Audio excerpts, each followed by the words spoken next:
আসসালামু আলাইকুম, কেমন আছেন সবাই? আজকে ছোট মাছের পাতুরি বানালাম, অনেক মজাদার খাবার। আর কুমড়ো শাক রান্না করেছি মাছ আলু দিয়ে। তো সবজি রান্না করলাম মূলা ডাল দিয়ে, সবজির মতো করে রান্না করেছি বাগার দিয়ে। মূলা এভাবে রান্না করে খেলে ডাল দিয়ে মাছের থেকেও বেশি মজা হয়, মানে মাছ দিয়ে যেটা রান্না করলে ভালো লাগে সেটা এমনিতেই ভালো লাগে।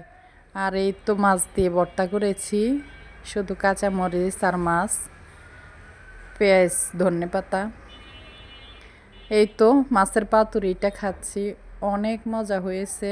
গরম গরম ভাতের সাথে খাচ্ছি, সাথে ভর্তা নিয়েছি। আলহামদুলিল্লাহ, আজকে অনেক ভালো লেগেছে। অনেক দিন পর এ ধরনের একটা খাবার খেয়েছি।